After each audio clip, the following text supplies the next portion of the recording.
Assalamualaikum warahmatullahi wabarakatuh. Nama saya Lailatul Karomah.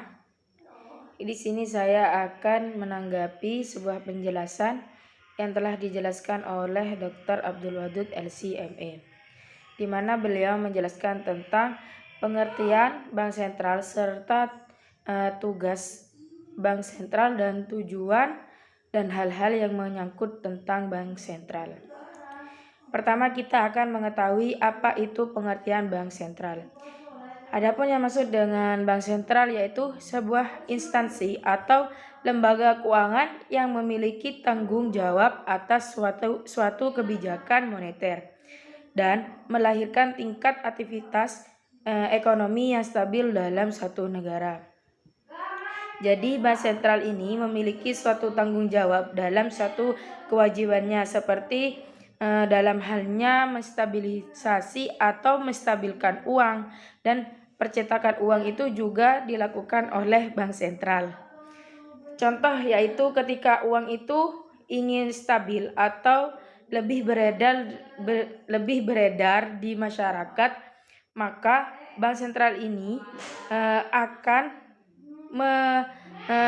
pajak itu akan diturunkan, atau sebaliknya ketika uang ingin lebih beredar di pemerintahan maka pajak akan ditinggikan. Yang kedua, bank sentral ini juga dapat menstabilkan aktivitas ekonomi suatu negara. Jadi dapat disimpulkan bahwa bank sentral ini memiliki peran penting dalam satu negara, serta juga dapat memperbaiki jalannya atau jalurnya perekonomian yang terjadi di masyarakat. Nah, bank sentral ini juga akan membuat stabil tentang perekonomian yang sudah beredar di masyarakat. Yang kedua, tentang tujuan bank sentral. Jadi bank sentral ini juga memiliki tujuan, yaitu mencapai dan menstabilkan serta memelihara nilai mata uang yang tercermin dari laju inflasi dan nilai tukar uang dalam negeri terhadap uang asing.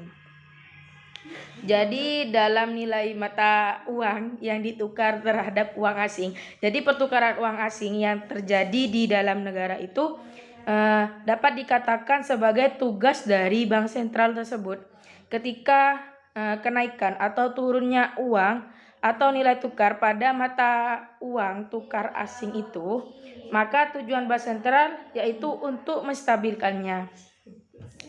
Jadi dapat dikatakan bahwa bank sentral itu memiliki peran penting dalam menstabilkan mata uang atau nilai uang negara. Berikutnya tentang tugas bank sentral. Jadi di sini bank sentral juga memiliki tugas. Yang pertama itu berkaitan dengan pemerintah. Jadi tugas bank sentral yang berkaitan dengan pemerintah itu memiliki 6 tugas. Yang pertama, menyiapkan kredit terhadap pemerintah, mengatur kas pemerintah. Yang ketiga, membantu proses lelang dan jual surat hutang negara. Yang keempat, melakukan pengedaran uang sebagai alat pembayaran yang sah. Jadi bank sentral ini memiliki fungsi atau tugas sebagai pengedar uang, bahwa uang itu termasuk pembayaran yang sah. Seperti itu. Yang kelima, mempunyai hak penuh terhadap percetakan dan produksi uang. Jadi bank sentral itu memiliki hak penuh, juga mempunyai hak tunggal. Jadi hanya bank sentral yang wajib mencetak uang, seperti itu. Yang keempat, tugas bank sentral dalam perbankan. Pertama, yaitu menentukan suku bunga. Misalnya ketika bunga dalam 1 tahun itu 10% atau 5%, lah itu hak dari bank sentral. Dengan demikian, bank sentral ini memiliki hak atau dapat menciptakan kestabilisasi keuangan. Yang kedua, sebagai banker atau kepala bank. Yang ketiga, melakukan pengembangan kredit yang sehat. Yang keempat, melakukan pembinaan ke semua bank yang ada. Jadi bank sentral itu memiliki kewajiban yaitu membimbing atau membina bank yang ada pada negara, seperti itu. Yang kelima yaitu melakukan pengaturan, pengontrolan, dan perluasan jaringan serta lalu lintas pembayaran. Yang keenam, melakukan support dan mendorong masyarakat untuk menjalankan suatu usaha yang produktif. Yang kelima yaitu kewenangan bank sentral.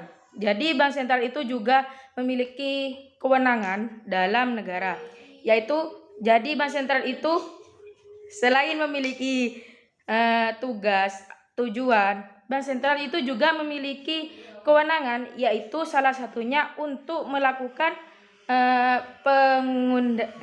pengendalian moneter, menentukan target moneter, serta melakukan pengkontrolan terhadap kebijakan yang berhubung dengan keuangan.